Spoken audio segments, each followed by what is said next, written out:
నమస్తే, welcome to TV 786. మైనార్టీల సంక్షేమమే మా లక్ష్యం.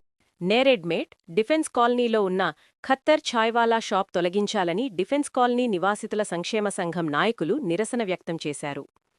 డిఫెన్స్ కాలనీ నివాసితులు తమ నివాస ప్రాంతంలో అనధికార వాణిజ్య సంస్థలను మరియు నిర్మాణాలను అనుమతించవద్దని మల్కాజిగిరి మున్సిపల్ కార్పొరేషన్ కమిషనర్ను అభ్యర్థిస్తూ ప్లకార్డులతో నిరసన చేపట్టారు.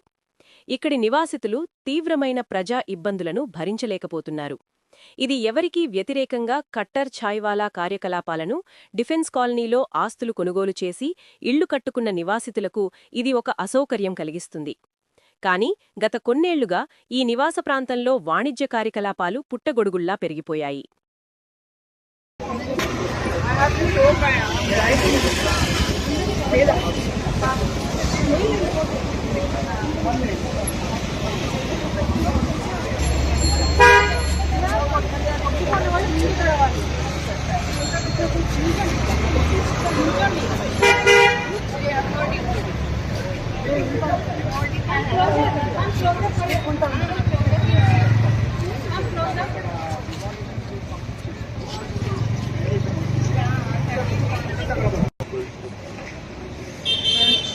सर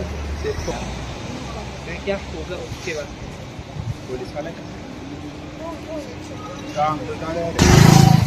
लास्ट टाइम अच्छे जस्ट बिगिनिंग बाइक वाले बाइक అంటే ఇది అయితే సత్తా ఈ బైక్ వాల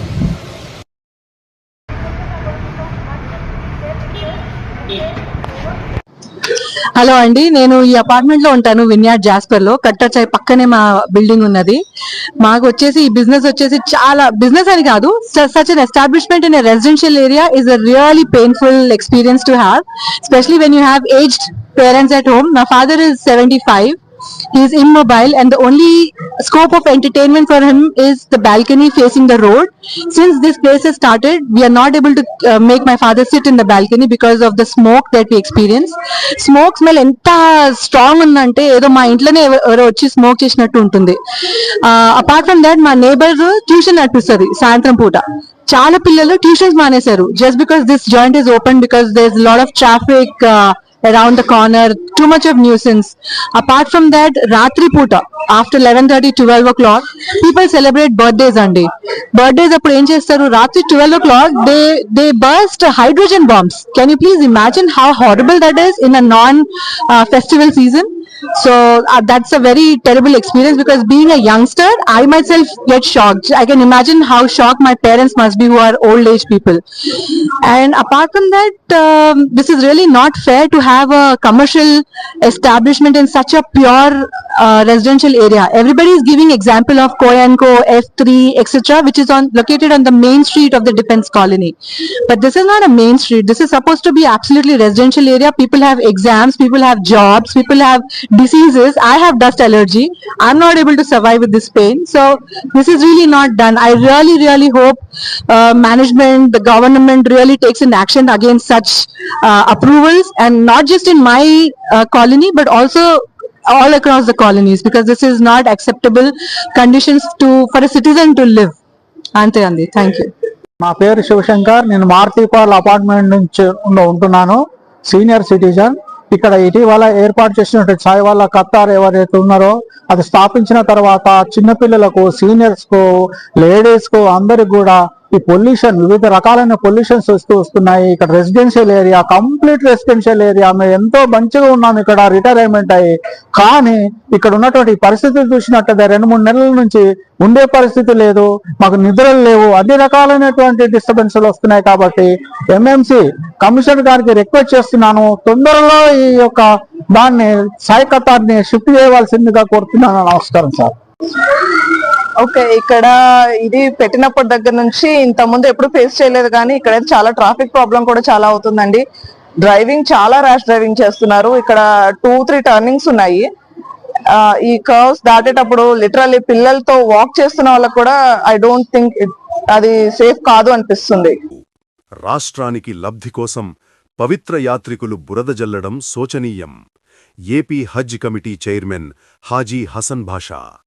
ముస్లిం మైనారిటీల సంక్షేమం కోసం అహర్నిశలు కృషి చేస్తున్న గౌరవ ముఖ్యమంత్రి వర్యులు శ్రీ నారా చంద్రబాబు నాయుడు గారిపై మరియు హజ్ కమిటీపై కొందరు రాజకీయ శక్తులు చేస్తున్న అసత్య ప్రచారాలను ఏపీ హజ్ కమిటీ తీవ్రంగా ఖండిస్తోంది. రాజకీయ ప్రయోజనాల కోసం పవిత్రమైన హజ్ యాత్రను వివాదాల్లోకి నెట్టడం దురదృష్టకరం. ఈ సందర్భంగా హజ్ కమిటీ చైర్మన్ హాజీ హసన్ బాషా గారు మాట్లాడుతూ, ముస్లిం వర్గాల అభివృద్ధికి కట్టుబడి ముఖ్యమంత్రి చంద్రబాబు నాయుడు గారు హజ్ యాత్రికులకు ఎటువంటి ఇబ్బందులు కలగకుండా ఉండేందుకు ముందస్తు ఏర్పాట్లు చేసి అవసరమైన ఆదేశాలిచ్చారు. రికార్డు స్థాయిలో యాత్రికుల పంపిణీ. గతంలో ఎన్నడూ లేని విధంగా ఆంధ్రప్రదేశ్ నుండి అత్యధిక సంఖ్యలో ముస్లిం సోదరులు పవిత్ర మక్కా వెళ్లేందుకు ప్రభుత్వం అన్ని రకాల సదుపాయాలు కల్పిస్తోంది. దీని వెనుక ముఖ్యమంత్రిగారి విశేష కృషి, పట్టుదల ఉన్నాయి. మైనారిటీ శాఖ మంత్రిగారి సహకారం. గౌరవ మైనారిటీ సంక్షేమ శాఖామాత్యులు జనాబ్ ఎన్ఎండి ఫరూక్ గారు హజ్ కమిటీ పనితీరును నిరంతరం పర్యవేక్షిస్తూ నిధుల విడుదల మరియు యాత్రికుల భద్రతా విషయాల్లో అందిస్తున్న సహకారం అభినందనీయం.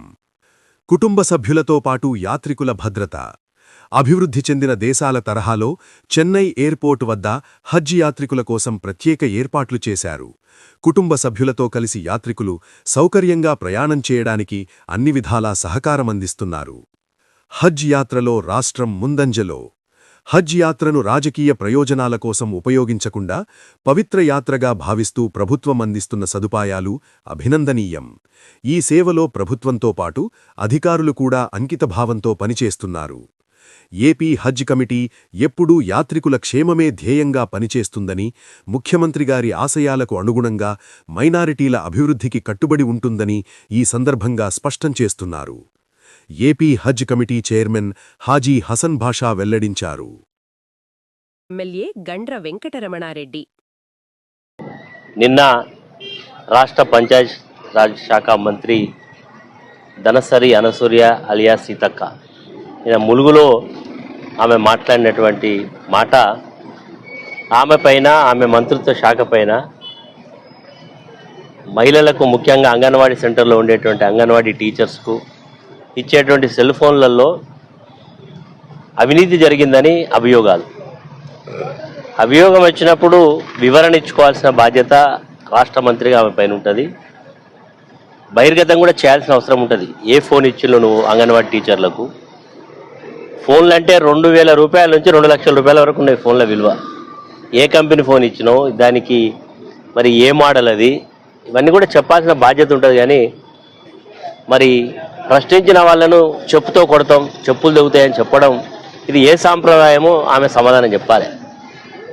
ధనసూరి అనసూయ ఎలియా సీతక్క ఇప్పటికిప్పుడే ఆమె మంత్రి కాలేదు. గతంలో కూడా ఆమె ఎమ్మెల్యేగా ఉన్నది, ఒకసారి ఓడిపోయింది, గెలిచింది. ప్రజా జీవితంలో ఉన్నప్పుడు ఆరోపణలు వచ్చినప్పుడు ఆరోపణలకు సరైన పద్ధతిలో రిప్లై ఇవ్వాలి, సమాధానం చెప్పాలి. కానీ ఈరోజు రేవంత్ రెడ్డి మొదలుకొని ఈరోజు ఆయన మంత్రివర్గ సహచరులు కూడా ఇదే పద్ధతిలో మాట్లాడడం చూస్తూ ఉంటే, ఈరోజు ఆమె అంటుంది అభియోగం వస్తే మరకేస్తే మేము కడుక్కోవాలని. మరి నువ్వు కూడా గతంలో కేసీఆర్ గారి ప్రభుత్వంలో ఉన్నటువంటి ముఖ్యమంత్రి గారిని తెలంగాణ రాష్ట్ర ప్రయోజనాలను దృష్టిలో పెట్టుకొని కాళేశ్వరం ప్రాజెక్టు కడితే ఆ ప్రాజెక్టు యొక్క వ్యయమే 1,00,000 కోట్లు కాకపోయినప్పటికీ 1,00,000 కోట్ల రూపాయల అవినీతి జరిగిందని ఏ ఆధారాలతో నువ్వు మాట్లాడినవు? అదేవిధంగా కేటీ రామారావు గారు ఆయన మంత్రిత్వ శాఖలో ఈ రాష్ట్రానికి ఒక పేరు తీసుకురావాలని ఈ కార్ రేసును తీసుకొస్తే అవినీతి జరిగిందని ఏ ఆధారాలతో చెప్పి ఈరోజు ఛార్జ్షీట్ వేసినావు? ఇలా చెప్పుకుంటూ పోతే చాలా విషయాలలో విద్యుత్ కొనుగోలు మీద ఎందుకు కమిషన్లు వేసినావు? విద్యుత్ కొనుగోలు అంతా కూడా ప్రభుత్వం పక్క రాష్ట్రమైనటువంటి ఛత్తీస్గఢ్ తోటే ఒప్పందాలు చేసుకున్నది. అందులో అవినీతి జరిగిందని ఆరోపణ చేస్తున్నావు. ఆరోపణలు నువ్వేమో చేయొచ్చు, నువ్వు అధికారంలో ఉండి ఈరోజు నీ యొక్క ఫోన్లలో అవినీతి జరిగిందని ఆరోపణ చేస్తే చెప్పులు దిగుతాయని చెప్పడం ఇది ఏ సాంప్రదాయం అని ఈరోజు ప్రశ్నిస్తున్నాం. అదేవిధంగా ఇదే భూపాలపల్లి గడ్డ మీదకి వచ్చి ఈనాటి ముఖ్యమంత్రి ఆనాడు పిసిసి అధ్యక్షుడిగా నా పైన 1,400 ఎకరాల భూమిని కబ్జా చేసిండు అని ఆరోపణలు చేసినావు. మరి ఈరోజు మరి 2.5 సంవత్సరాలైంది. ఇప్పటికే కోర్టులలో పరువు నష్టం దావాను క్రిమినల్ కేసులో, క్రిమినల్ ప్రొసీడింగ్లో, అదేవిధంగా సివిల్ కేసులో కూడా వేయడం జరిగింది. అంటే మీరు ఆ ప్రతిపక్షంలో ఉన్నప్పుడు ఏదైనా మాట్లాడవచ్చు. ఈరోజు మేము ప్రతిపక్షంలో మిమ్మల్ని ప్రశ్నిస్తే ఈ రకమైనటువంటి భాష మాట్లాడడం మేము భారత రాష్ట్ర సమితి తీవ్రంగా ఖండిస్తున్నాం. ఈరోజు సీతక్క గారు బేషరతుగా ఆమె క్షమాపణ చెప్పాలి. ఆమె మీద వచ్చినటువంటి అభియోగాలకు ఆమె సరైన పద్ధతుల్లో పూర్తి ఆధారాలతో పెట్టాలి తప్ప దబాయింపుతో తప్పించుకోలేరన్న విషయాన్ని ఆమె గుర్తెరిగితే బాగుంటుందని కోరుతా ఉన్నాం. మరి ఇప్పటికైనా మరి ఆమె ఇంకా ప్రజా జీవితంలో ఉండాలి. మంత్రికి 20 సార్లు చెప్పా నిధులు మంజూరు చేయాలని, అయినా పట్టించుకోలేదు. బీఆర్ఎస్ హయాంలో ఇంట్లో కూర్చుంటే జీవోలు వచ్చాయి. సిద్ధాపూర్ రిజర్వాయర్ పనులకు నిధులు మంజూరు చేయడం లేదంటూ సొంత ప్రభుత్వంపై నిరసన వ్యక్తం చేస్తున్న పోచారం. నేనేమో ఎందుగా అంటే మొండిగా ఒక ఇంతకెళ్ళి అడుగు బయట పెట్టేటప్పుడు ఏమన్నా గాని సావని బతుకని నిర్ణయం తీసుకుందామని వచ్చిన యాక్చువల్ అయితే ఏమన్నా గాని అనుకుని వచ్చిన ఏదన్నా గాని ఫలితం దండిగా అట్లా నిర్ణయం గట్టిగా తీసుకుని వచ్చిన నేను. ఎన్నిసార్లు చేయాలండి చేసిన పూటలు లేపి మేము కొత్తసారి చూస్తున్నాను. నేను మంత్రి చేసిన 20 ఏళ్ళు ఈ అమ్మ ఇట్లా ఫోన్ చేస్తే లేపుతుంటే రాత్రి 2 గంటలు లేపుతుంటే ఫోన్ నేను సరే ఎమ్మెల్యేల ఫోన్ లేపారండి వీళ్ళు. ఈ అమ్మ దరిద్రం పాడైపోయి మేము పనులేక చేస్తామండి. ఫోన్ లేపండి మజాకు చేస్తామా తమాషాగా చేస్తామా ఏమన్నా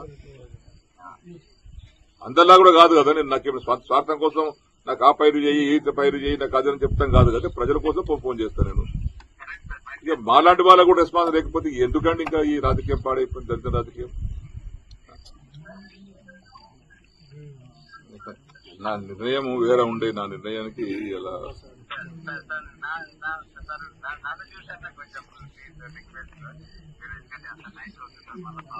ఏమైతే నైట్ అయితే ఏముందండి జంగల్లో ఉన్నాం. జంగలం వండుకుంటాము కూడా చంపుతా వస్తాం బతాం ఏముంది అంతకన్నా మీకు ఒకనాడు వచ్చినా కూడా వస్తాం. ఒకనాడు పోయేది ఒకటి పోతాం ఇంకేమున్నది ఎప్పుడో పోయేది. ఇంత ఇట్లాంటి ప్రభుత్వంలో ఇట్లాంటి పరిస్థితుల్లో మా ఫోన్ లేకపోతే ఎవరు చెప్పుకోవాలి శ్రీ గారు? మేము ఎవరితో మాట్లాడాలి? మేము అది మొక్కన పోయి అమ్మ ఈ వయసులో పోయి విసుగొచ్చి విరక్తితో నిర్ణయం తీసుకునేది. నేను ఇంటికెళ్ళి బయలుదేరేటప్పుడు చెప్పలేదు ఎవరికి. నేను ఇక్కడ ఉంటానే చదువుకుని వచ్చినాను. 5 ఏళ్ళ పని లేకపోతే తుమ్ము మొలుస్తాయి. ఇక తర్వాత ఎవడు దాన్ని పట్టించుకోడు ఎవడు కాదు అది. చెరుకట్ట మీద మొలుస్తుంది, లిఫ్ట్ ఇరిగేషన్ కాడ తుమ్ము చేత మొలుస్తాయి, కట్టే దవాఖానాలు మొలుస్తాయి, ఊళ్ళో మొలుస్తాయి. ఇవన్నీ ఇప్పుడు కోనాపూర్ అటు బందే పీకి అయిపోయాయి. 12 కోట్లు శాంక్షన్ అయింది బాబు వాడు చేసిన 4 కోట్లు బిల్లు రావాలి. అడిగి బేజారు అయిపోయి వాడికి మనం కూడా వెళ్ళిపోయి ఇట్లా ఉంటుందండి.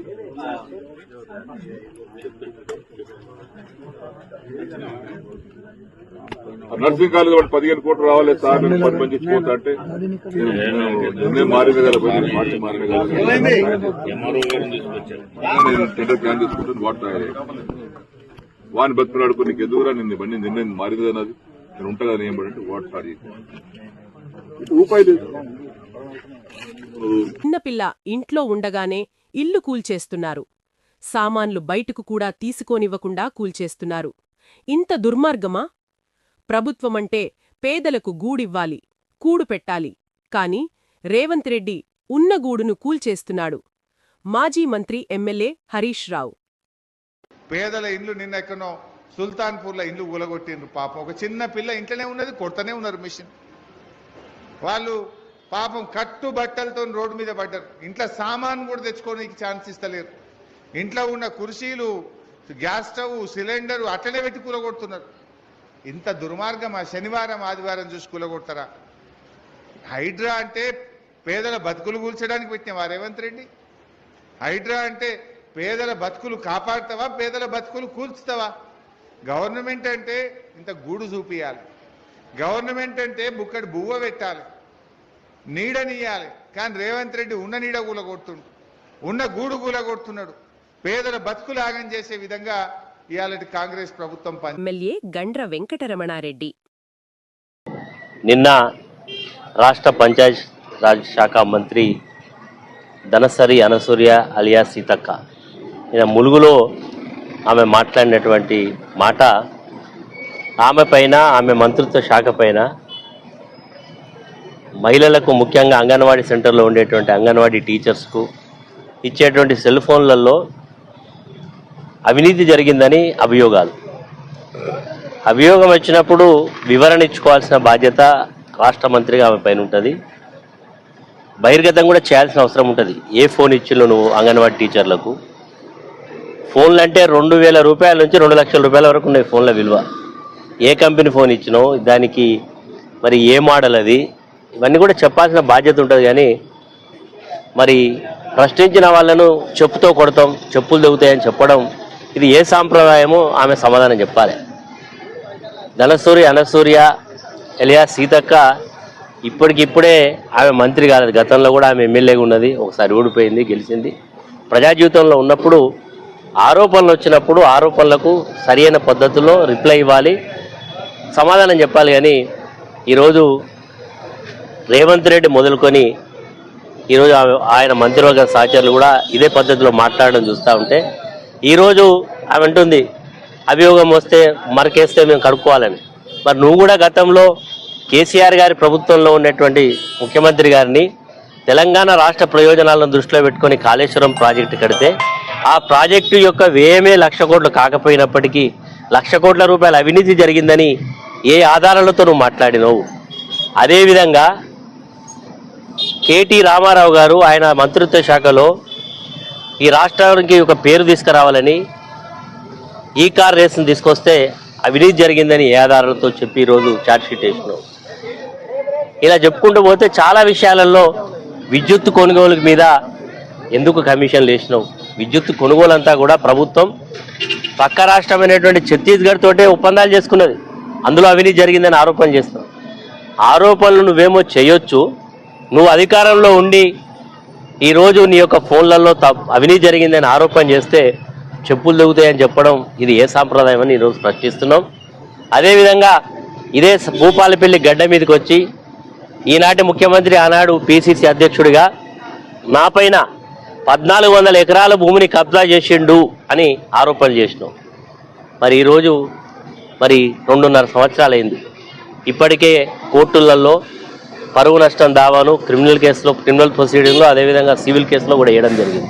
అంటే మీరు ప్రతిపక్షంలో ఉన్నప్పుడు ఏదైనా మాట్లాడవచ్చు. ఈరోజు మేము ప్రతిపక్షంలో మిమ్మల్ని ప్రశ్నిస్తే ఈ రకమైనటువంటి భాష మాట్లాడడం మేము భారత రాష్ట్ర సమితి తీవ్రంగా ఖండిస్తున్నాం. ఈరోజు సీతక్క గారు బేషరతుగా ఆమె క్షమాపణ చెప్పాలి. ఆమె మీద వచ్చినటువంటి అభియోగాలకు ఆమె సరైన పద్ధతుల్లో పూర్తి ఆధారాలతో పెట్టాలి తప్ప దబాయింపుతో తప్పించుకోలేరనే విషయాన్ని ఆమె గుర్తెరిగితే బాగుంటుందని కోరుతా ఉన్నాం. మరి ఇప్పటికైనా మరి ఆమె ఇంకా ప్రజా జీవితంలో ఉండాలి. నివాసితుల సంక్షేమ సంఘం నాయకులు నిరసన వ్యక్తం చేశారు. డిఫెన్స్ కాలనీ నివాసితులు తమ నివాస ప్రాంతంలో అనధికార వాణిజ్య సంస్థలను మరియు నిర్మాణాలను అనుమతించవద్దని మల్కాజిగిరి మున్సిపల్ కార్పొరేషన్ కమిషనర్ను అభ్యర్థిస్తూ ప్లకార్డులతో నిరసన చేపట్టారు. ఇక్కడి నివాసితులు తీవ్రమైన ప్రజా ఇబ్బందులను భరించలేకపోతున్నారు. ఇది ఎవరికీ వ్యతిరేకంగా కట్టర్ ఛాయ్వాలా కార్యకలాపాలను డిఫెన్స్ కాలనీలో ఆస్తులు కొనుగోలు చేసి ఇళ్లు కట్టుకున్న నివాసితులకు ఇది ఒక అసౌకర్యం కలిగిస్తుంది. కానీ గత కొన్నేళ్లుగా ఈ నివాస ప్రాంతంలో వాణిజ్య కార్యకలాపాలు పుట్టగొడుగుల్లా పెరిగిపోయాయి.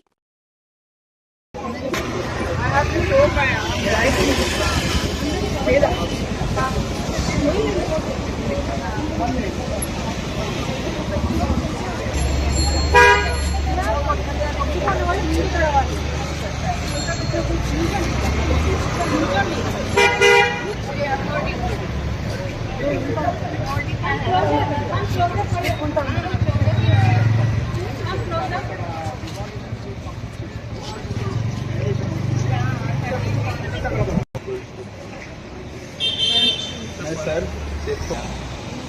क्या उसके बाद पुलिस वाले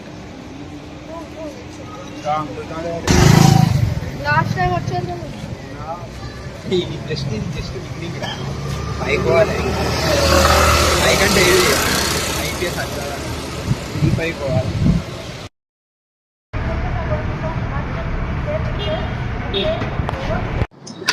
హలో అండి, నేను ఈ అపార్ట్మెంట్ లో ఉంటాను విన్యాడ్ జాస్పర్ లో. కట్టర్చాయ్ పక్కనే మా బిల్డింగ్ ఉన్నది. మాకు వచ్చేసి ఈ బిజినెస్ వచ్చేసి చాలా బిజినెస్ అని కాదు, such an establishment in residential area is a really painful experience to have, especially when you have aged parents at home. My father is 75. He is immobile and the only scope of entertainment for him is the balcony facing the road. Since this place has started, we are not able to make my father sit in the balcony because of the smoke that we experience. Smoke smell enta strong undante edo ma intlone evaro vachi smoke chesinattu untundi. Apart from that, my neighbor tuition nappistadi సాయంత్రం పూట. చాలా పిల్లలు tuitions మానేశారు just because this joint is open, because there's a lot of traffic around the corner, too much of nuisance. Apart from that, ratri puta after 11:30 12 o'clock people celebrate birthdays andi. Birthdays appudu em chestaru, ratri 12 o'clock they burst hydrogen bombs. Can you please imagine how horrible that is in a non festival season? So that's a very terrible experience, because being a youngster I myself get shocked. I can imagine how shocked my parents must be, who are old age people. And apart from that, this is really not fair to have a commercial establishment in such a pure residential area. Everybody is giving example of Koyanko, F3, etc., which is located on the main street of the Defence Colony. But this is not a main street. This is supposed to be absolutely residential area. People have exams, people have jobs, people have diseases. I have dust allergy. I'm not able to survive with this pain. So this is really not done. I really hope management, the government really takes an action against such approvals, and not just in my colony but also all across the colonies, because this is not acceptable conditions for a citizen to live. Ante andi. Thank you. నా పేరు శివశంకర్. నేను మార్తీపాల్ apartment నుంచి ఉంటున్నాను, senior citizen. ఇక్కడ ఇటీవల ఏర్పాటు చేసినటువంటి సాయి వాళ్ళ కత్తార్ ఎవరైతే ఉన్నారో అది స్థాపించిన తర్వాత చిన్నపిల్లలకు, సీనియర్స్ కు, లేడీస్ కు అందరికి కూడా ఈ పొల్యూషన్, వివిధ రకాలైన పొల్యూషన్స్ వస్తున్నాయి. ఇక్కడ residential area, complete residential area. మేము ఎంతో మంచిగా ఉన్నాం ఇక్కడ రిటైర్మెంట్ అయ్యి. కానీ ఇక్కడ ఉన్నటువంటి పరిస్థితులు చూసినట్టయితే 2-3 నెలల నుంచి ఉండే పరిస్థితి లేదు, మాకు నిద్రలు లేవు, అన్ని రకాలైనటువంటి డిస్టర్బెన్స్లు వస్తున్నాయి. కాబట్టి ఎంఎంసి కమిషనర్ గారికి రిక్వెస్ట్ చేస్తున్నాను, తొందరలో ఈ యొక్క దాన్ని సాయి కత్తార్ని షిఫ్ట్ చేయవలసిందిగా కోరుతున్నాను. నమస్కారం సార్. ఓకే, ఇక్కడ ఇది పెట్టినప్పటి దగ్గర నుంచి ఇంత ముందు ఎప్పుడు ఫేస్ చేయలేదు, కానీ ఇక్కడ చాలా ట్రాఫిక్ ప్రాబ్లం కూడా చాలా అవుతుందండి. డ్రైవింగ్ చాలా ర్యాష్ డ్రైవింగ్ చేస్తున్నారు. ఇక్కడ 2-3 టర్నింగ్స్ ఉన్నాయి. ఈ కర్వ్స్ దాటేటప్పుడు లిటరల్లీ పిల్లలతో వాక్ చేస్తున్న వాళ్ళకు కూడా ఐ డోంట్ థింక్ అది సేఫ్ కాదు అనిపిస్తుంది.